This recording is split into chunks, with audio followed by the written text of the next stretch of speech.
dương 7 ốm 4 ốm mà pon 500Wណាបងយើងមាន2 channel នេះយើង set DSP ជូនគាត់ហើយហ្នឹងហើយយើង set ឲ្យពេលហ្នឹងទៅដល់ពេលដល់គាត់ត្រូវ time ថយមកគាត់ time ថយខ្លួនឯងបន្ថែមទៀតជាក់ស្ដែងនៅលើធុងគាត់នេះយើងគាត់ថាយើងញែកធ្វើ crossover គាត់ទៅតិចតួចហ្នឹងហើយប៉ុណ្្នឹងឯងបងយើងមានអារម្មណ៍តែកំងបានណាហ្នឹងហើយនេះ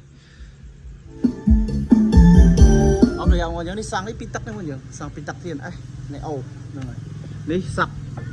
ក100ទៀតឯងដូចគ្នាហ្នឹងហើយ15បងយើងធុង15ធុងជាងភាគាត់ឲ្យ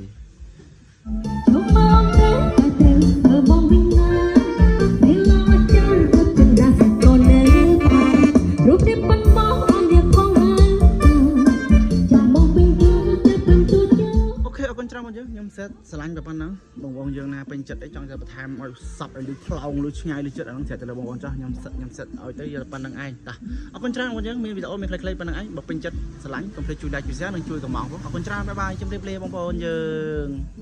ហ្នឹងហើយឥឡូវយើង set up ampli ហើយដាក់អោបកុំព្យូទ័រមកម្ដុំឥឡូវយើងតេស្តម៉ាយម្ដងហ្នឹងណាជាមួយនឹង spray នេះម្ដងបងណាហ្នឹងហើយនេះធុងសង10ធុងសង8អិញសាប់15ហ្នឹងហើយ ampli active ហ្នឹងហើយនេះ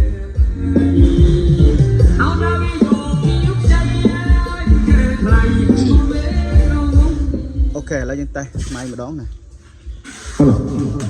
ហឡូ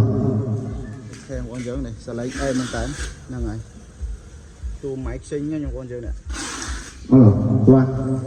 ហឡូ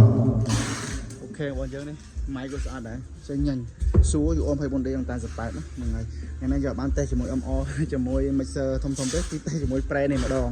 អូខេអរគុណច្រើនបងប្អូនពេញចិត្តកំងបានអូខេអរគុណច្រើនបាយបាយជម្រាបលា